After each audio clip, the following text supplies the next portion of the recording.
The faces in the boardroom turned toward me with that mixture of pity and awkward discomfort that signals the end of a career. I stood frozen mid-sentence, my presentation on the massive display behind me showing 3 years of my research, the breakthrough that was supposed to secure our company's future. "I'm sorry to interrupt, Veda," Brielle said, not sounding sorry at all, as she strode in wearing a cream suit that probably cost more than my monthly rent. Ellis's daughter had perfect timing as always, but there's been a change of plan. I watched her glide to the front of the room while my body went numb, fingers still hovering over my clicker. The 6 investors, who minutes earlier had been nodding along to my presentation, now straightened in their chairs, their attention completely redirected. "My father asked me to share some exciting news," Brielle continued, not even glancing my way. "We've developed an alternative approach that shows significantly better market potential." My throat closed as she pulled up her own presentation, effortlessly minimizing mine with a casual gesture that seemed to mirror what she was doing to my entire existence.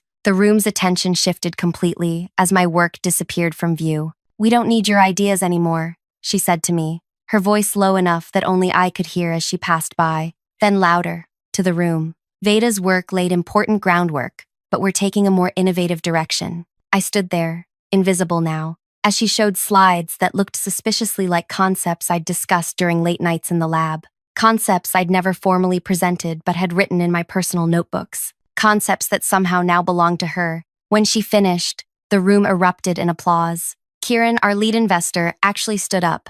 "This is exactly what we hope to see," he said, beaming at Brielle. "Much more commercially viable." I packed my laptop with mechanical movements as they discussed funding rounds and expansion plans. Nobody noticed when I slipped my keycard out of my wallet and placed it on the table. I caught Ellis's eye as I headed for the door. The CEO who'd once told me I was the future of his company now looked through me like I was already gone. "Enjoy the funding," I said quietly, my voice steadier than I felt. It was only when I reached my car that the shaking started. I gripped the steering wheel, trying to process what had just happened. 3 years of work, my innovation, my future, and most crushing of all, they didn't even need me to explain it. Brielle had studied my work closely enough to present it as her own. I drove home in a daze, already calculating what I needed to withdraw before Ellis realized what I'd done. I had 48 hours at most. Before we continue, if you're enjoying this story, please hit that like button and subscribe to the channel. Your support means everything, and I promise the revenge coming up is worth sticking around for. Drop a comment about what you think Veda should do next. I love reading your theories. My name is Veda. I'm not what most people picture when they think scientific innovator. I don't have advanced degrees from prestigious universities or family connections in the industry. What I do have is an almost supernatural ability to see patterns others miss, and the stubborn persistence to follow them to their conclusion. I grew up watching my mother clean other people's homes, studying at whatever desk or table was available in whatever apartment we could afford that month. I clawed my way through college on scholarships and waitressing tips. When most students were sleeping, I was in labs, assisting on research that never bore my name. Ellis hired me 4 years ago despite my unconventional background, or perhaps because of it. "Fresh perspectives create breakthroughs," he'd said during my interview, seeming genuinely impressed by my self-taught approach to molecular biology. For 3 years, I worked 16-hour days developing a method to stabilize volatile compounds that could revolutionize how we deliver targeted medications to the body. It wasn't just a job, it was my life's work, the innovation that would finally prove I belonged. I never saw Brielle coming. She arrived 8 months ago, fresh from some European business school, installed in the corner office with a made-up title, Strategic Innovation Director. Ellis introduced her with proud father eyes, telling us all how lucky we were to have her fresh perspective. I tried to be welcoming. I shared my research when she asked questions, explained my methodology when she seemed interested. I thought she genuinely wanted to learn. "You're brilliant, Veda," she told me once, leaning against my workstation. "But you don't understand how this industry actually works." I didn't realize those words were both a warning and a threat. The meeting with investors had been scheduled for months, my chance to present directly to the people who controlled our future funding. Ellis had personally told me to prepare, had reviewed my slides, had nodded with satisfaction at the results I presented. Then, 3 days before the meeting, Brielle started asking more detailed questions. She insisted on seeing my latest lab notebooks. She wanted to understand the commercial applications more clearly. I opened the door to my apartment now, tossing my keys onto the counter and staring at the emptiness. My cat, Newton, rubbed against my ankles, sensing my distress. I picked him up, burying my face in his fur as the reality crashed over me. She hadn't just stolen my presentation, she'd stolen my future. By this time tomorrow, Ellis would realize what I'd withdrawn, and then the real chaos would begin. My phone buzzed with a text from Zara, my closest friend at the lab. What happened? Everyone's talking, but nobody knows anything. I stared at the message, unsure how to respond. How do you explain having your life's work ripped away? How do you admit you've just walked away from everything you've built? Before I could decide, another message appeared. This one from Ellis himself. We need to talk. Now. I turned off my phone and opened my laptop instead. There was work to do. The next morning dawned with the artificial calm that precedes a storm. I showered, dressed carefully in my most professional outfit, and prepared for the confrontation I knew was coming. My laptop contained everything I needed, the proof that would either save me or destroy us all. When I arrived at the research park, the security guard waved me through with a confused expression. Thought you quit yesterday, he said. Not officially, I answered with a smile that felt like broken glass on my lips. The lab was buzzing with unusual energy when I walked in. Conversations stopped as I passed. Colleagues avoided eye contact. I walked directly to my station and began gathering my personal items, ignoring the whispers that followed me. Zara appeared at my side, her voice low and urgent. Ellis has been looking for you since yesterday afternoon. He's ballistic. What did you do? I carefully placed my coffee mug in my bag. Nothing he didn't deserve. Veda, this isn't like you. Tell me what's happening. Before I could answer, Ellis's voice boomed across the lab. Veda, my office. Now. The walk to his office felt like crossing a battlefield. Every eye tracked my movement, waiting for the explosion. Ellis stood in his doorway, face flushed with anger, his designer suit somehow making him look more desperate rather than powerful. Close the door, he barked when I entered. I did so carefully, then stood waiting. I wouldn't sit unless invited, a small act of defiance that I knew would register with him. Where is it? He demanded. I tilted my head slightly. Where is what, exactly? Don't play games with me. You know exactly what's missing. The investors are arriving in an hour to finalize everything, and suddenly we can't access the core stabilization process, the one you were responsible for. I let his words hang in the air between us, enjoying the way his certainty began to crack in the face of my silence. I'm afraid I don't know what you mean, I said finally. According to yesterday's meeting, you're going with Brielle's concept instead. My ideas aren't needed anymore. Ellis's face darkened. Her concept relies on your stabilization process, which is suddenly incomplete in our systems. What did you remove? I smiled then, the kind of smile that comes from knowing you hold all the cards, while your opponent has just realized they've been bluffing with nothing. I didn't remove anything from company systems, Ellis. That would be unethical, and possibly illegal. Then explain to me why we can't replicate your results this morning. The investors are expecting a demonstration in 60 minutes. The door opened behind me, and Brielle swept in, her confidence from yesterday replaced with barely contained panic. Daddy, the lab team can't. She stopped short when she saw me. What is she doing here? I turned to face her, maintaining my calm. I came to collect my things, since you made it clear yesterday that my ideas aren't needed anymore. Brielle looked from me to her father and back again. You did something. We can't get the stabilization process to work. That's unfortunate, I said, adjusting my bag on my shoulder. Have you tried following your own innovative approach? The one you presented yesterday? The color drained from her face. You know, I was building on your work. Did I? That wasn't mentioned in your presentation. In fact, I believe you specifically said you'd developed an alternative approach. Ellis stepped forward. Enough games. The investors will be here soon. Fix this, and we can discuss compensation, a promotion, whatever you want. I looked at him directly. I'm afraid I can't help you, Ellis. As I said, I didn't remove anything from company systems. Everything I developed while employed here remains intact. Then why isn't it working? Brielle hissed. I checked my watch deliberately. Perhaps because science requires understanding, not just slides and buzzwords. I moved toward the door. Now, if you'll excuse me, I have a meeting of my own to attend. Ellis moved to block my path. You're not going anywhere until you fix this. I kept my expression neutral as I looked up at Ellis.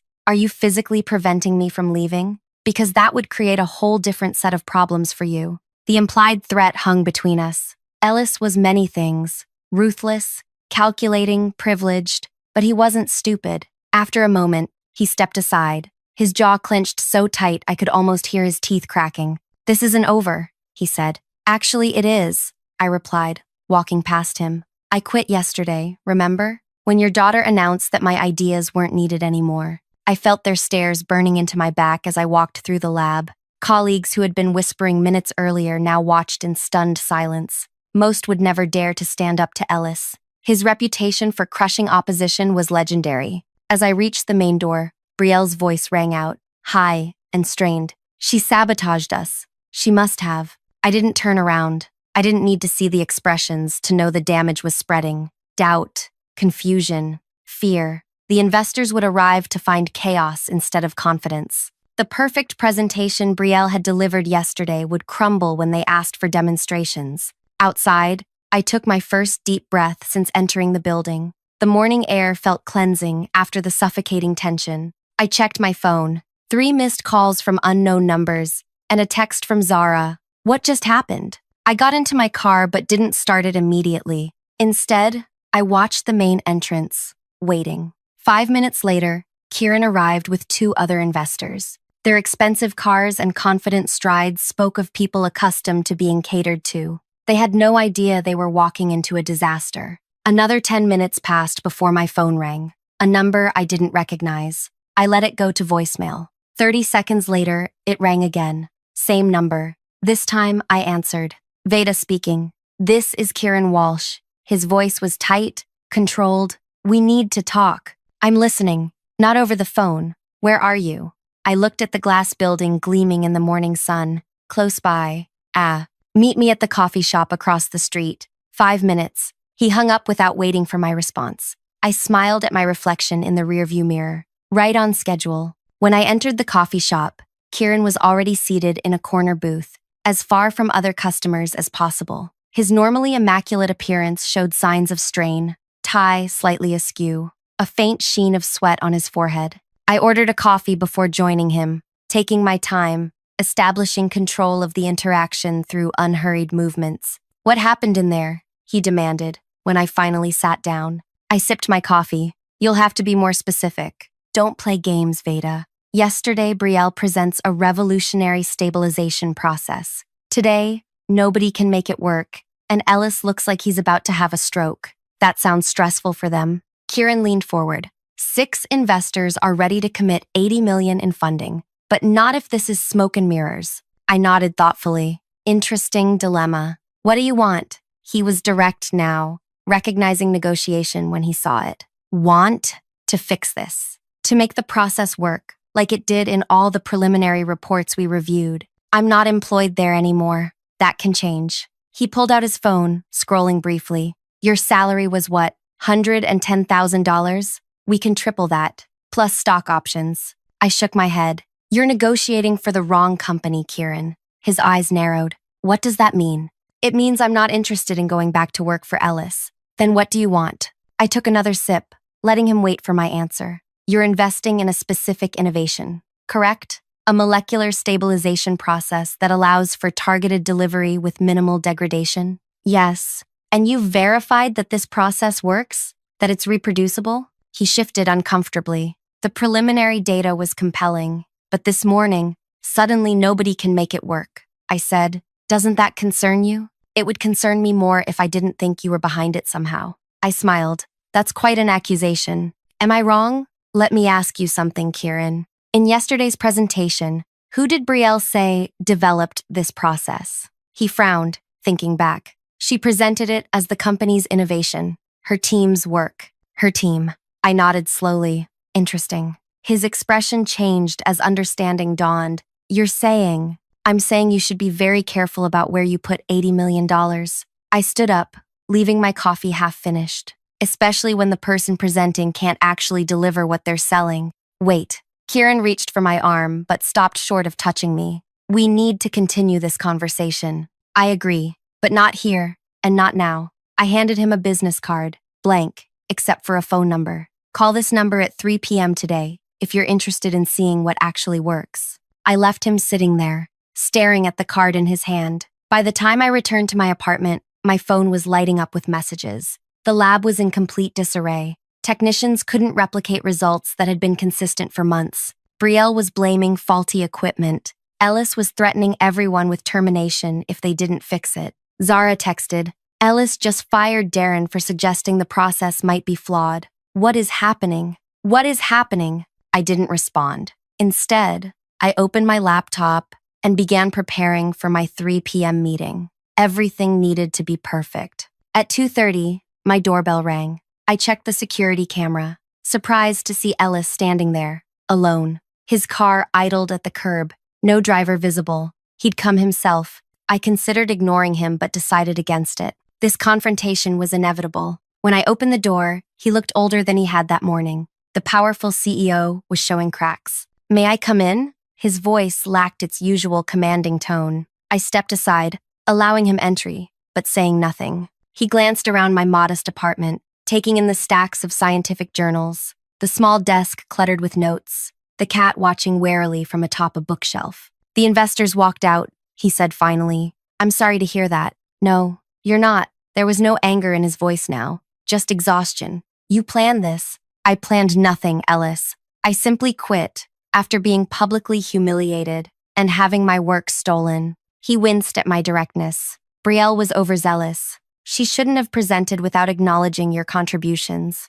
"Contributions?" I laughed, the sound harsh even to my own ears. "That's an interesting way to describe creating the entire process." "We can fix this," he said, moving to sit on my sofa without invitation. "Come back. Full credit. Higher position. Name your terms." I studied him, this man who had once represented opportunity to me. "Why would I trust you now?" "Why would I trust you now? Because without you, we lose everything. The company, the funding, everything we've built." "You mean everything I built while you took the credit?" He flinched but didn't deny it. "What do you want, Veda?" "I want you to leave. Be reasonable. We both lose if you—" "No, Ellis. Only you lose." I glanced at my watch. "I have a meeting to prepare for." His face darkened. "With who?" "That's not your concern anymore." He stood, anger replacing fatigue. "You can't take our research to competitors. Everything you developed belongs to the company." "I didn't take anything that belongs to the company, Ellis.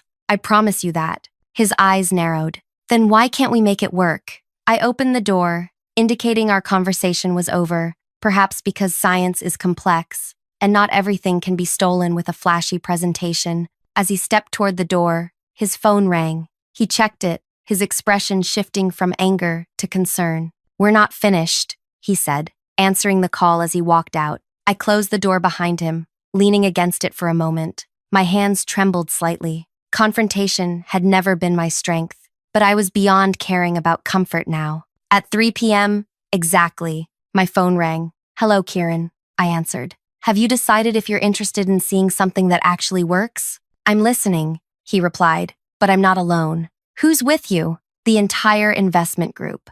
After this morning's situation, we need certainty." I smiled to myself. "Text me the address. I'll bring everything you need to see." 2 hours later, I stood before 6 of the industry's most powerful investors in a private conference room at their downtown offices. No Ellis, no Brielle, just me and the work I'd dedicated years to perfecting. "Before I begin," I said, setting up my equipment, "I want to be clear about something. What you're about to see belongs to me, not to Ellis's company." Kieran leaned forward. "That contradicts what we were told yesterday." "I imagine many things you were told yesterday won't hold up to scrutiny." I launched into my presentation, explaining the true methodology behind the stabilization process. I demonstrated the results with samples I'd prepared, allowing them to verify the efficacy themselves. When I finished, the room was silent for several seconds. Finally, Kieran spoke. "This is remarkable work, Veda, but it raises serious questions about what happened at Ellis's company."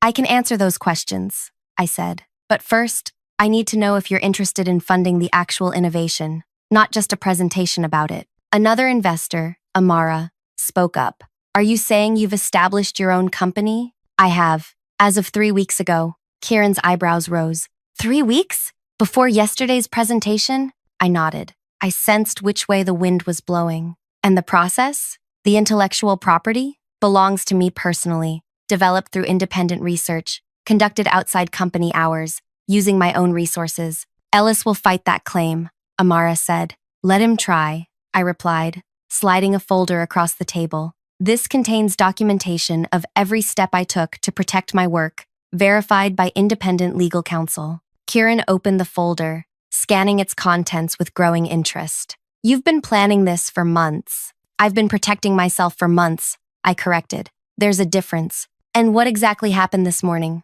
Amara asked. Why couldn't their lab replicate the results? I met her gaze steadily. Because they never fully understood the process to begin with. They had my results, but not my methodology. Brielle saw the destination, but not the path.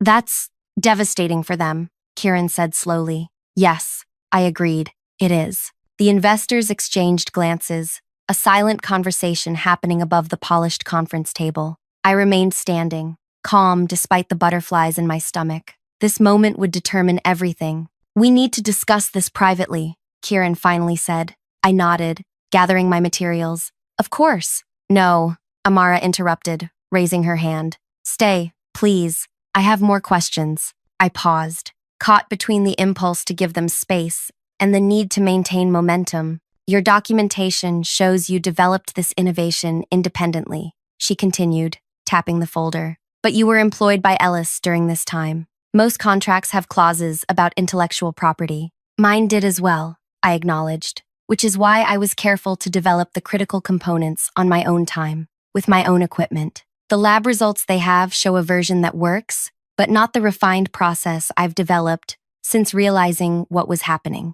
And when was that exactly? Another investor asked. When Brielle arrived, I said simply. She asked too many specific questions, spent too much time examining my notes, rather than understanding the science. After the second time I caught her going through my desk after hours, I created a separate research path. Kieran's eyebrows shot up. You have proof of that? I nodded. Security footage. I requested it, claiming I'd misplaced some notes. The cameras caught her at my workstation at 10:30 p.m. on 3 separate occasions when I wasn't present. The room went quiet again. I could see the calculations happening behind their eyes. Not just financial ones, but reputational. Nobody wanted to back a company built on stolen research. What exactly are you proposing? Kieran finally asked. My company, Solara Therapeutics, is seeking investment to bring this stabilization process to market. We're small, but focused. No bloated management structure, no nepotism, just scientists who understand what we're building.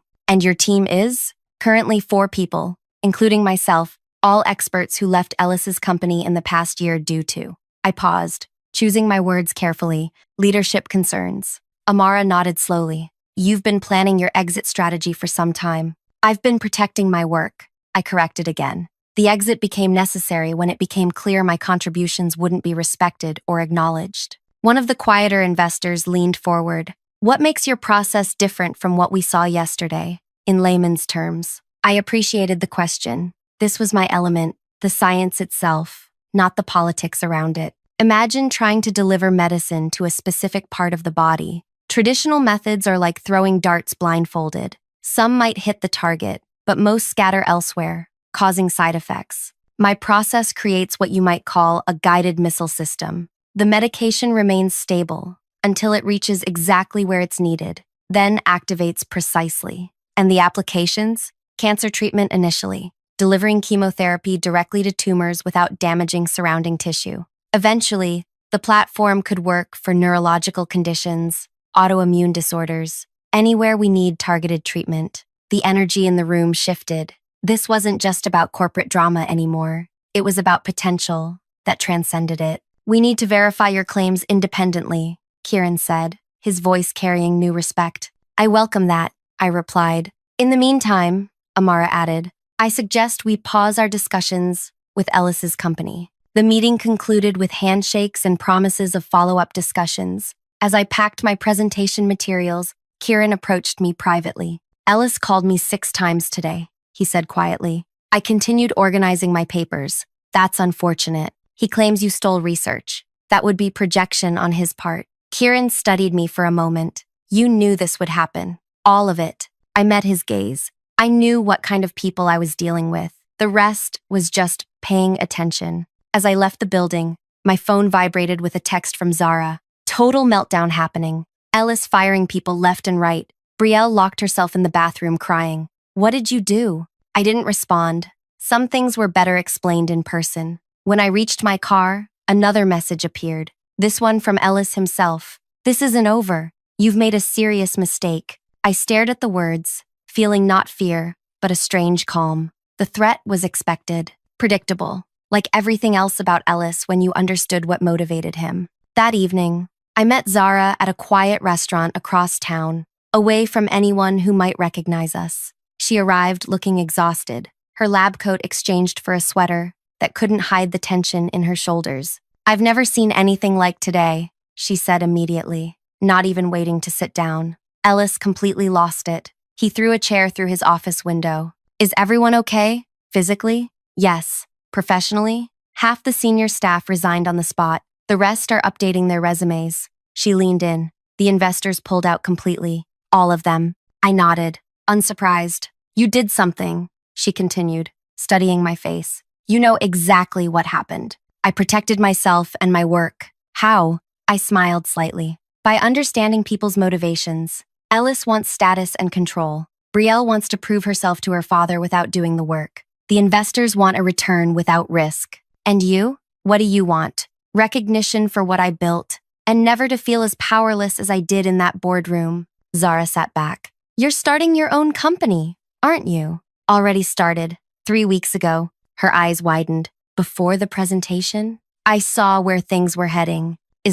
She hesitated. Is there room for another scientist? I thought you'd never ask. The next morning, my lawyer called with news. Ellis had filed an emergency injunction, trying to block me from using his research. The judge had denied it based on the documentation I'd provided weeks earlier. He's floundering, my lawyer explained, making desperate moves without proper preparation. Will there be more legal challenges? Almost certainly, but we're prepared for them. Your foresight in documenting everything independently was crucial. By afternoon, industry blogs were buzzing with rumors. Ellis's company stock had dropped 15%. Board members were calling emergency meetings, and through carefully cultivated contacts, I learned that Brielle had been quietly removed from her position. I didn't feel the joy I'd expected. Instead, I felt a strange emptiness, the vacuum that follows when something that consumed you suddenly evaporates. That evening, as I worked late in my small but growing lab space, the security system alerted me to a visitor. The camera showed Brielle standing outside, looking nothing like the confident woman who had interrupted my presentation. Her hair was pulled back carelessly, her clothing rumpled, her posture defeated. Against my better judgment, I buzzed her in. She entered cautiously, glancing around the modest space with surprise. This is it? This is what destroyed us? You destroyed yourselves, I replied. I just refused to go down with you. She sank into the nearest chair without waiting for an invitation. My father won't speak to me. The board removed me this morning. Her voice held no tears, just disbelief. Everything's gone. What did you expect would happen when you stole someone else's research without understanding it? I didn't steal it, she insisted automatically, then stopped herself. I adapted it, improved the presentation. Science isn't about presentations, Brielle. It's about truth, about putting in the hours to understand complex systems. There are no shortcuts.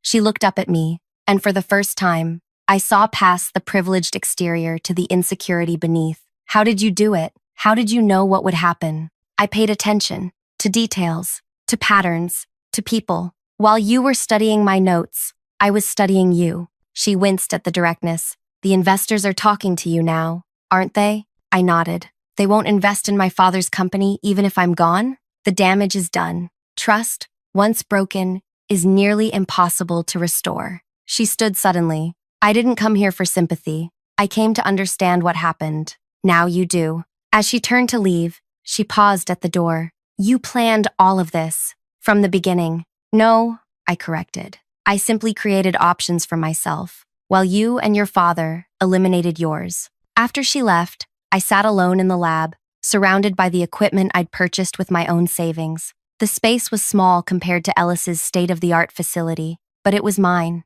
Every beaker, every centrifuge, every microscope represented a choice to bet on myself when no one else would. 48 hours after Brielle interrupted my presentation, everything had changed. Ellis's company was in freefall. The investors were negotiating with me instead, and the research that might help countless patients would continue under my direction. The revenge wasn't in destroying Ellis or humiliating Brielle. It was in proving they had never been necessary to begin with. My phone rang. Kieran, again. The boards finalized their decision, he said without preamble. We're prepared to offer initial funding of $60 million, with performance-based additions that could take it to 100. I closed my eyes briefly, absorbing the magnitude of what had just happened. There's something else, he continued. Ellis is being removed as CEO. The boards lost confidence. I see. They're asking about you as a possible replacement. I laughed, genuinely surprised. I'm flattered,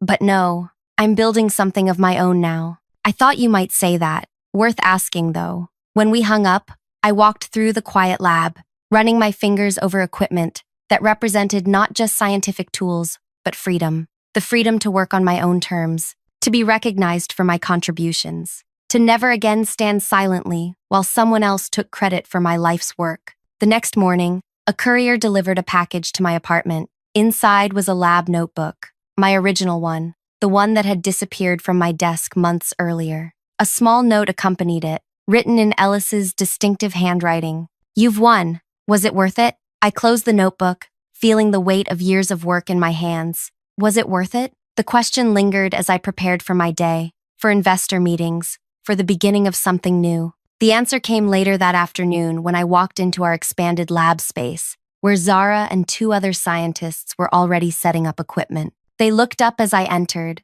their faces showing something I'd rarely seen directed at me in Ellis's company: respect. Ready to change the world? I asked. Their answering smiles told me everything I needed to know. Yes, it was worth it. If this story resonated with you, please hit that like button and subscribe for more tales of justice served. Have you ever had to stand up for yourself against someone who tried to take credit for your work? Share your experiences in the comments below. I read every single one. And remember, sometimes the best revenge isn't about tearing others down. It's about building yourself up to heights they never imagined you could reach.